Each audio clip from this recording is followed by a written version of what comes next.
start before you're ready. If you wait until you feel ready to do anything meaningful, you're gonna be waiting for the rest of your life. Among the people who are the most successful, the happiest, the people who are actually contributing the most, they all have one thing in common, and it's this: they all start before they're ready. You see, I think you've misidentified the enemy here, because the enemy, it's not making mistakes. It's not changing your mind, and the enemy is not your fear. The only enemy that you need to defeat, my friend, is not getting started. This is what most of us just fail to realize. Action is the antidote to fear. Action creates progress and momentum. And action, consistent action, is all you ever need to make anything happen in your life. You're never, ever, ever, ever going to feel like doing the things you need to do in order to have what you want. You're always going to need to push yourself. You're always going to need to parent yourself. So what is the net advice on this? What is the bottom line? The bottom line is no one's coming. No one. No one's coming to push you. No one's coming to tell you to turn the TV off. No one's coming to tell you to get out the door and exercise. Nobody's coming to tell you to apply for that job that you've always dreamt about. Nobody's coming to write the business plan for you. It's up to you.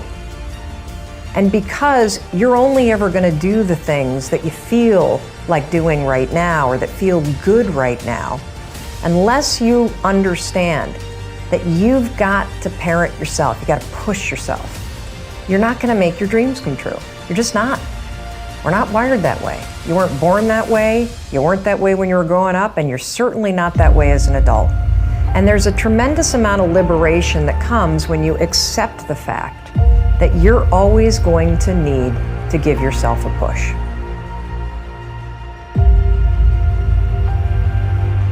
People want to know how to stop the laziness, and they want to know how to stop the procrastination. They have some idea in their head, some kind of a vision of what they want to do.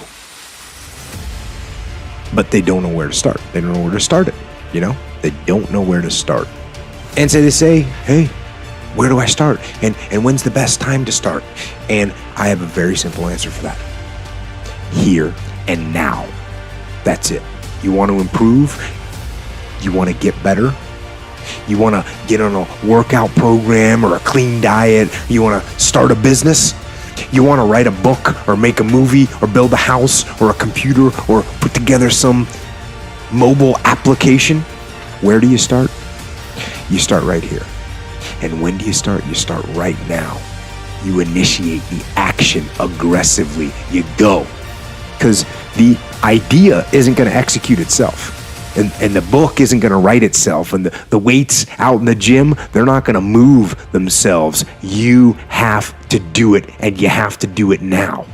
And that means you got to stop thinking about it and stop dreaming about it and stop researching every aspect of it and reading all about it and debating the pros and cons of it. Just start doing it.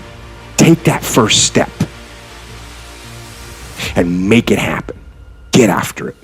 And get after it here and now.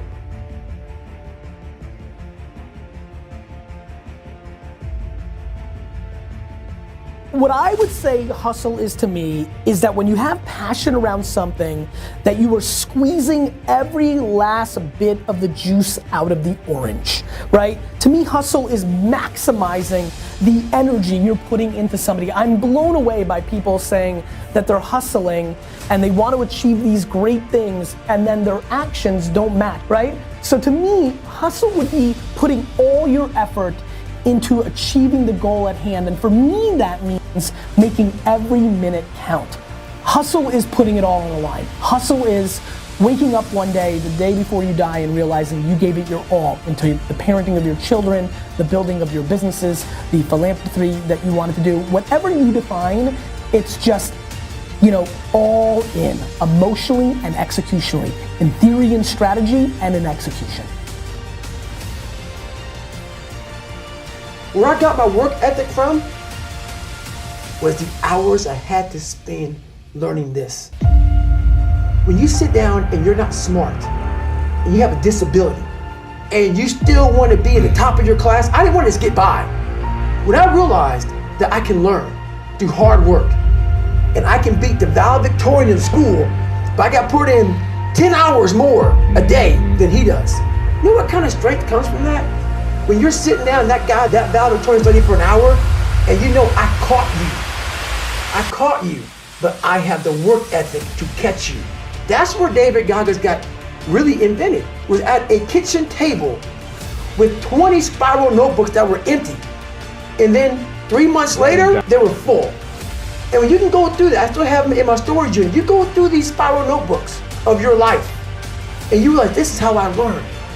This is unbelievable. There's no miles. It's not about the miles.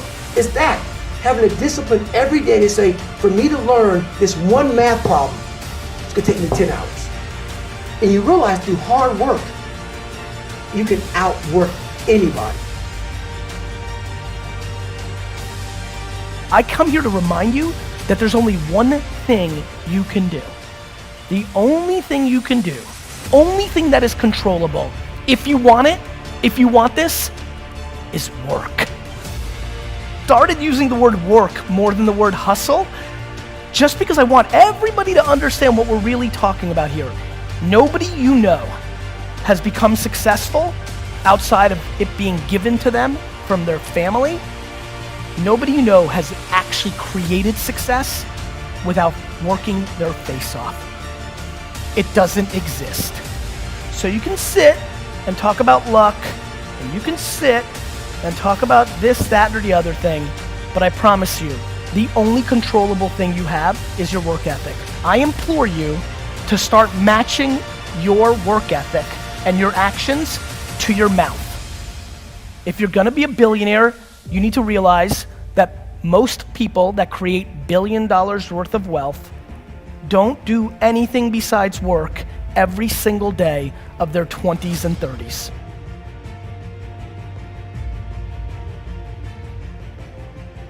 So look, you want to get your work ethic so high that people actually admire you. I'm going to ask you a question right now. Do people know you because of your unbelievable work ethic? If you can't answer yes to that, man, you're not going to get in that top 10%. You got to get at the top. People have to know you, not because, oh, he's a good salesman. Oh, he's a good this. Oh, he's an artist. Oh, he's a good pianist. Oh, he writes a great, story. No, dude, people need to know you for one major thing first. He works. He produces. The guy's there every day. The guy's pushing and shoving. Because the truth is, no matter how good your ideas are, how good your art is, or how good your skill set is, if you're not working, man, if you're not vibrating at a frequency that people say, my God, how does that guy do all that? If you're not vibrating at that rate, 10x levels, massive action, tremendous work ethic that's just a muscle now, and it's just a discipline in your life, and it's a normal way that other people think is abnormal. Ryan Seacrest, Tom Cruise, Oprah, Steven Spielberg, still pumping and working as a billionaire. Look, if you're not working at that level, you're not going to make it. Get your work ethic in, man. It's the American way. Work ethic.